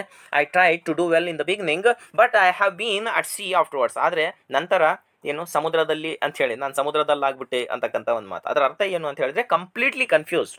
I was completely confuse afterwards ಅಂಥೇಳಿ. ಅದರ ಅರ್ಥ ಅಟ್ ಸಿ ಅಂದರೆ ಏನರ್ಥ ಅಂದರೆ ಕಂಪ್ಲೀಟ್ಲಿ ಕನ್ಫ್ಯೂಸ್ಡ್ ಅಂಥೇಳಿ ಅದರ ಫ್ರೇಸಿನ ಅರ್ಥ, ಇಡಿಯಮಿನ ಅರ್ಥ ಆಗುತ್ತೆ. Then next, she doesn't understand the ins and outs of politics. ಏನು ins and outs of politics ಅಂತ ಹೇಳಿದರೆ the correct and successful way of politics ಅಂಥೇಳಿ. The correct and successful way of, ಅದರ ವಿಧಾನಗಳನ್ನು ನನಗೆ, ಅಥವಾ ಅದರಲ್ಲಿ ಸಕ್ಸಸ್ ಆಗ್ತಕ್ಕಂಥ ವಿಧಾನಗಳನ್ನು ನನಗೆ ಗೊತ್ತಿಲ್ಲ ಅನ್ನೋದನ್ನು ಈ ರೀತಿ ಹೇಳ್ಬೋದು, ins and outs of politics ಅಂಥೇಳಿ. ನೆಕ್ಸ್ಟ್ ನೋಡೋಣ, ಕೋಲ್ಡ್ ಕಂಫರ್ಟನ್ನು ಯಾವ ರೀತಿ ಯೂಸ್ ಮಾಡಿದ್ದೀನಿ, ಅದರ ಅರ್ಥ ಏನು. The news that I got a major rise in is cold comfort after not getting that big promotion. Cold comfort ಅಂದರೆ ಏನು ಇಲ್ಲಿ ಅರ್ಥ? Something that has failed as an intended source of solace. Something that has failed as an intended source of solace. ನೋಡ್ರಿ, ನಾವು ಇದರಿಂದ ನನಗೆ ತುಂಬ ಶಾಂತಿ ಸಿಗ್ಬೋದು, ನೆಮ್ಮದಿ ಸಿಗ್ಬೋದು ಅಂಥೇಳಿ ಅಂದ್ಕೊಂಡಿರ್ತೀವಲ್ಲ, ಆದರೆ ಅದು ಏನಾಗುತ್ತೆ, ಸುಳ್ಳಾಗುತ್ತೆ ಅನ್ನೋದಕ್ಕೆ ನಾವು ಕೋಲ್ಡ್ ಕಂಫರ್ಟ್, ಸುಮ್ಮನೆ cold comfort. Okay, then next second, their hopes ended in smoke. Their hopes ended in smoke after losing 5 wickets for just 62 runs. ಏನು ಅಂತ ಹೇಳಿ ಹೇಳಿದ್ರೆ ಎಂಡ್ ಇನ್ ಸ್ಮೋಕ್, ಅದರ ಅರ್ಥ ಏನು ಅಂತ ಹೇಳಿದ್ರೆ to come to nothing, to have no positive result. ನಾವು ಬಹಳಷ್ಟು ಮ್ಯಾಚ್ ಗೆಲ್ತಾರೆ ಅಂಥೇಳಿ ಭಾಳ ಪಾಸಿಟಿವ್ ಅಂತ ಹೇಳಿದ್ರೆ ಹೋಪ್ಸನ್ನು ಇಟ್ಕೊಂಡಿರ್ತೀವಿ, ನಂಬಿಕೆಯನ್ನು ಇಟ್ಕೊಂಡಿರ್ತೀವಿ. ಪಾಸಿಟಿವ್ ಅಂದರೆ ಸಕಾರಾತ್ಮಕ ನಂಬಿಕೆಯನ್ನು ಇಟ್ಕೊಂಡಿರ್ತೀವಿ. But what happen means they loose 5 wickets in just 62 runs. ಅವಾಗ ನಮ್ಮ ಆಸೆಗಳೆಲ್ಲ ಇಟ್ ಎಂಡೆಡ್ ಇನ್ ಸ್ಮೋಕ್ ಅಂಥೇಳಿ ಹೇಳ್ತೀವಿ. ಎಂಡೆಡ್ ಇನ್ ಸ್ಮೋಕ್ ಅದರ ಅರ್ಥ ಎಲ್ಲ ವೇಸ್ಟ್ ಆಯಿತು, ನೆಗೆಟಿವ್ ಆಯಿತು ನಮ್ಮ ಎಲ್ಲ ಹೋಪ್ಸ್, ಆಸೆಗಳೆಲ್ಲ. Next question, instead of helping him he decided to feather his nest by blackmail. Feather his nest, ನೋಡಿ ಎಂಥ ಪದ ಇದೆ, ನೆನ್ಪಿಟ್ಕೊಳ್ಳಿ. feather his nest by blackmail. feather his nest ಅಂದರೆ ಏನು ಅಂತ ಹೇಳಿದರೆ make money for oneself in an opportunistic or selfish way. ದುಡ್ಡು ಮಾಡೋದು ಹೇಗೆ, ಸೆಲ್ಫಿಶ್ ವೇನಲ್ಲಿ, ಅಥವಾ ಅವಕಾಶವಾದಿಯಾಗಿ ದುಡ್ಡನ್ನು ಗಳಿಸೋದಕ್ಕೆ ಫೆದರ್ ಈಸ್ ಹಿಸ್ ನೆಸ್ಟ್ ಅಂಥೇಳಿ, ಫೆದರ್ ಹಿಸ್ ನೆಸ್ಟ್ ಅಂಥೇಳಿ ನಾವು ಇದಕ್ಕೆ ಹೇಳ್ತೀವಿ. ಅವಕಾಶವಾದಿಯಾಗಿ ದುಡ್ಡನ್ನು ಗಳಿಸೋದಕ್ಕೆ ಫೆದರ್ ಹಿಸ್ ನೆಸ್ಟ್ ಅಂತೇಳಿ ಹೇಳ್ತೀವಿ. Next, he felt it was incumbent upon or on him to take over the responsibilities of his father's business. Incumbent upon or on ಅಂದರೆ ಏನರ್ಥ ಅಂತೇಳಿ, imposed or expected as an obligation or duty. ಅವನ ಮೇಲೆ ಅವನೇ ಏನು ಒಂದು duty ಅಂಥೇಳಿ ಅವನ ಮೇಲೆ ಅವನೇ ಹೇರ್ಕೋತಾನಲ್ಲ, ಅದಕ್ಕೆ ನಾವು ಏನು ಹೇಳ್ತೀವಿ ಅಂದರೆ ಇನ್ಕಾಂಬೆಂಟ್ ಅಪಾನ್ ಅಥವಾ ಇನ್ಕಾಂಬೆಂಟ್ ಆನ್ ಅಂಥೇಳಿ ನಾವಿಲ್ಲಿ ಹೇಳ್ತೀವಿ. I know it's mean spirited, but I can't help but laugh in my sleeve.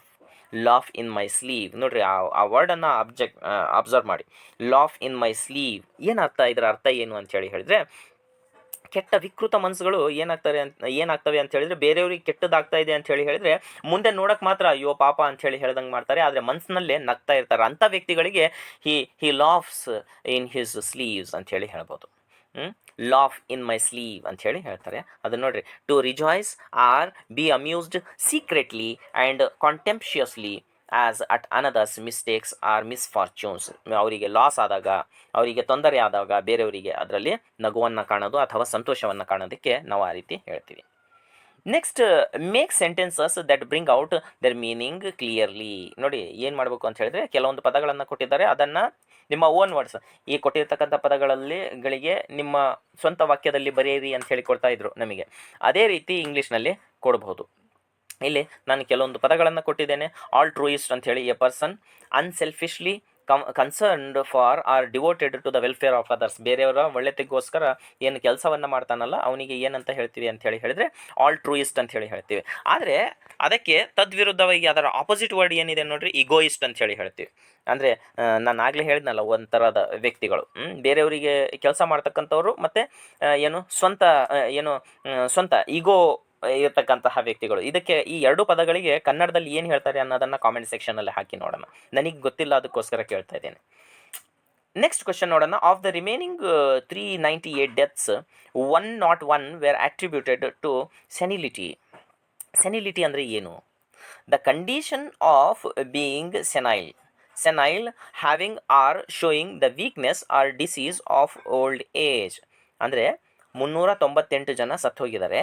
ಅದರೊಳಗೆ 101 ಜನ ಯಾತಕ್ಕೆ ಸತ್ತು ಹೋಗಿದ್ದಾರೆ ಅಂತ ಹೇಳಿದರೆ ಅವರಿಗೆ ವೀಕ್ನೆಸ್ ಇತ್ತು ಅಥವಾ ಓಲ್ಡ್ ಏಜ್ ಇತ್ತು ಅಂತಕ್ಕಂಥದ್ದು. Especially A loss of mental faculties ಅಂತ ಹೇಳಿ ಹೇಳ್ತೀವಿ. ಅಂದರೆ ಪೂರ್ತಿ ಜೀವಿಸ್ತಕ್ಕಂತಹ ಒಂದು ಆಸೆನೇ ಬಿಟ್ಬಿಟ್ಟಿದ್ರು ಅಂತ ಆ ಥರದ ಜನರು. Next question. The spokesman's answer was just too glib or said or done too easily or carelessly. Glib ಅಂದರೆ ಏನು ಅಂತ ಹೇಳಿದ್ರೆ, said or done too easily or carelessly ಅಂತಕ್ಕಂತಹ ಒಂದು ಮಾತು. ಅದಕ್ಕೆ ಸೆಂಟೆನ್ಸು ಕೂಡ ನಾನು ನಿಮಗೆ ಕೊಟ್ಟಿದ್ದೀನಿ, ಅದನ್ನು ನೋಡಿಕೊಳ್ಳಿ. Their ostensible goal was to clean up government corruption, but their real aim was to unseat the government. Ostensible ಅಂತ ಹೇಳಿದರೆ ಏನು? Seated or appearing to be true but not necessarily so. ಅಂದರೆ ಮೇಲ್ನೋಟಕ್ಕೆ ಏನಾಗಿರುತ್ತೆ ಅಂತ ಹೇಳಿದರೆ ನೋಡೋಕ್ಕೆ ನಿಜ ಅಂಥೇಳಿ ಕಾಣುತ್ತೆ, ಆದರೆ ನಿಜವಾದ ಇಂಟೆನ್ಷನ್ ಆ ರೀತಿ ಇರೋದಿಲ್ಲ ಅಂತಕ್ಕಂತಹ ಒಂದು ಮಾತು. Goal was to clean up government corruption, but their real aim was to unseat the government ಅಂತಕ್ಕಂತಹ ಒಂದು sentence. The streets are narrow, tortuous and unaccessible to carriages. Torturous ಅಂತ ಹೇಳಿದರೆ ಏನು ಅಂತ ಹೇಳಿದರೆ full of twist and turns and act of going are coming in extensively lengthy and complex. ಅಂದರೆ ಕಷ್ಟಭರಿತವಾದಂತಹ ಅಥವಾ ತುಂಬ ಕಷ್ಟವಾದಂತಹ, ಓಡಾಡೋಕ್ಕೋಸ್ಕರ ತುಂಬ ಕಷ್ಟವಾದಂತಹ ಒಂದು ದಾರಿ ಅಂತಕ್ಕಂತಹ ಒಂದು ಮಾತನ್ನು ನಾವಿಲ್ಲಿ ಹೇಳಬಹುದು. Hope you all have enjoyed this session. ಇದು ನಿಮಗೆ ಅರ್ಥ ಆಗಿದೆ ಅಂದ್ಕೊಂಡಿದ್ದೀನಿ. ಮತ್ತು ಇದನ್ನು ನಿಮ್ಮ ಎಲ್ಲ ಫ್ರೆಂಡ್ಸ್ಗಳಿಗೆ ಶೇರ್ ಮಾಡಿ. ನಾನು ಒಂದು ಮಾತು ಹೇಳಿದ್ದನ್ನು ನೆನ್ಪಿಟ್ಕೊಳ್ಳಿ ಪ್ಲೀಸ್. ಈ ಒಂದು ಕಾಸಲ್ಲಿ, ಸೋಷಿಯಲ್ ಕಾಸಲ್ಲಿ ನೀವು ಕೂಡ ನನ್ನ ಜೊತೆಗೆ ಜಾಯ್ನ್ ಆಗಿ, ನಿಮಗೆ ಯಾವ ಸಬ್ಜೆಕ್ಟ್ನಲ್ಲಿ ನಿಮ್ಮದು ಎಕನಾಮಿಕ್ಸ್ ಇದೆ ಅಂದರೆ ಎಕನಾಮಿಕ್ಸ್ನಲ್ಲಿ, ಹಿಸ್ಟ್ರಿ ಇದೆ ಅಂದರೆ ಹಿಸ್ಟ್ರಿಯಲ್ಲಿ, ಪೊಲಿಟಿಕಲ್ ಸೈನ್ಸ್ ಇದೆ ಅಂದರೆ ಪೊಲಿಟಿಕಲ್ ಸೈನ್ಸ್ನಲ್ಲಿ ಯಾವ ರೀತಿ ಪ್ರಶ್ನೆ ಬರುತ್ತೆ, ಯಾವ ಎಕ್ಸಾಮ್ನಲ್ಲಿ ಕೇಳಿದ್ದಾರೆ ಅನ್ನೋದನ್ನು ನೀವು ಆ ಒಂದು ಎಕ್ಸಾಮ್ನಲ್ಲಿ ನೀವು ನನಗೆ ಸಹಾಯ ಮಾಡ್ತೀರಿ ಅನ್ನೋದನ್ನು ಒಂದು ಅಟ್ಲೀಸ್ಟ್ ಒಂದು ಕಾಮೆಂಟ್ ಸೆಕ್ಷನಲ್ಲಿ ಒಂದು okay sir I am ready ಅಂತಕ್ಕಂತಹ ಒಂದು ಮಾತನ್ನು ನೀವು ನನಗೆ ಸಪೋರ್ಟಿವ್ ಆಗಿ ಹೇಳಿದರೆ ಖಂಡಿತವಾಗಿ ನನಗೆ ತುಂಬ ಖುಷಿಯಾಗುತ್ತೆ ಅಂತ ಹೇಳ್ತಾ ನಾನು ಈ ವಿಡಿಯೋನ ಮುಗಿಸ್ತೀನಿ. Thank you one and all.